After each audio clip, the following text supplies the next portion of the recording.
অপরাধ নিয়ন্ত্রণে আছে, অপরাধ অনেক কমানোও গেছে, কিন্তু যদি কেউ বলে নির্মূল করা সম্ভব কিনা, আমি বলবো ভাই এক কথায় জেনেভা ক্যাম্পের অপরাধ নির্মূল করা শুধু পুলিশের একার পক্ষে আজীবনে সম্ভব হবে না। কারণ এখানকার মানুষের অধিকাংশেরই দ্বিতীয় কোনো ইনকাম সোর্স নাই, অধিকাংশই কেউ পড়াশোনা জানে না, অধিকাংশই জেনেভা ক্যাম্পের বাইরে একটা জগৎ আছে যেখানে সে বিচরণ করতে পারে, সেইটা সম্পর্কে তার ধারণা নাই। এবং জেনেভা ক্যাম্পের ভেতরে 1 লাখ মানুষকে 15 একর জায়গার মধ্যে 1 লাখ মানুষকে এখানে ইনকাম সোর্স তৈরি করে দেওয়ার সুযোগ নাই। ফলে এরা দিন শেষে সহজ উপায় হিসেবে মাদকের সাথে যুক্ত, মাদক ব্যবসার সাথে যুক্ত।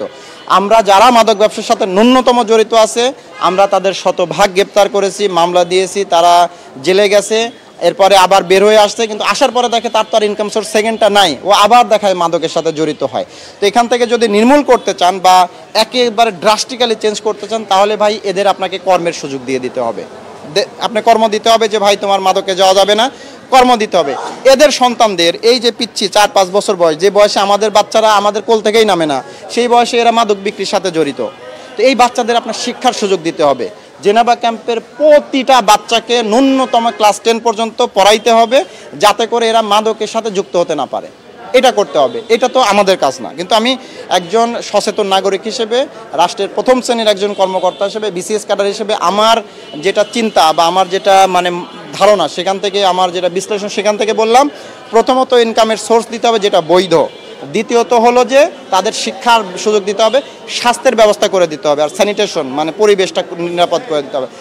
তবেই আমরা ধরেন যে একসাথে আমরা সবাই মিলে এই সুযোগগুলো তৈরি করে দিলে আমরা মাদক এবং অপরাধ তখন বলতে পারবো যে আমরা নির্মূল করতে পারছি। গতকালকে তো মধ্যরাতে একজন মারা গিয়েছে, জাহিদ নামের একটা যুবক, সে কি মাদকের সঙ্গে কোনোভাবে জড়িত ছিল? আপনার কোনো খবর পেয়েছেন? একটা ভিডিও আমরা দেখেছি, সে মাদক খাচ্ছে, একটা ভিডিও আমরা দেখেছি মাদক খাচ্ছে, কিন্তু ব্যবসার সাথে জড়িত আছে কিনা বা আরও কিছু করতো কিনা তার আগে এর নামে মামলা নাই, এটা সঠিক যে তার নামে মামলা নাই। আর সে যে মারামারির ঘটনাতেই মারা গেছে এটাও এখন পর্যন্ত প্রুভেন না, কারণ আমরা যেটা শুনতেছি যে সে ছাদ থেকে পড়ে মারা গেছে। এই কারণে মূলত তদন্তের শেষে আমরা বলতে পারবো যে সে কিভাবে মারা গেল। আপনাদের অভিযান তো বলছেন চলছে, কিন্তু যেসব গডফাদারদের নাম আমরা শুনছি তাদেরকে কি গ্রেপ্তার করা সম্ভব হচ্ছে না কেন? গ্রেপ্তার কিন্তু করা হয়েছিল, আপনি জানেন যে এই গত বছরের অক্টোবর-নভেম্বরে গ্রেপ্তার করা হয়েছিল। তারা দীর্ঘদিন জেলে ছিল, পরবর্তীতে আইনি প্রক্রিয়া তারা বের হয়ে আসছে। আসার পরে যখন আবার একটু তারা মাথা ছাড়া দিয়ে উঠছে, আমরা কিন্তু তাদের আবার ধরেন যে অভিযান চালাইছে, ওরা পালাইছে। এখন কিন্তু এরা কেউ থাকে না এখানে, না থাকলে এরা হচ্ছে বাইরে থেকে নিয়ন্ত্রণ করে। এদের আমরা যেটা খোঁজ পেয়েছি ইন্ডিয়ান নাম্বার ব্যবহার করে, হোয়াটসঅ্যাপ ব্যবহার করে, বিভিন্ন ধরনের যে অ্যাপস আছে, এরা সরাসরি কোনো ফোন ইউজ করে না এবং কারোর সাথে কোনো যোগাযোগ রাখে না। তারপরে আমরা ধরুন যে এদের আজকেও হেভিওয়েট কিছু অপরাধী ধরছি আমরা, এটা হয়তো আগামীকালকে আমরা বা থানায় যাওয়ার পরে আমরা প্রেস রিলিজ আকারে জানাবো। আচ্ছা, একদম শেষ প্রশ্ন, যে আপনারা তো বলছেন দীর্ঘদিন ধরে আপনারা এটা দেখেন, অভিযান করেন, কিন্তু সরকারের পক্ষ থেকে কোনো সহযোগিতা বা তাদের পড়াশোনা কর্মের সংস্থান এটা কি করা হবে বা হচ্ছে?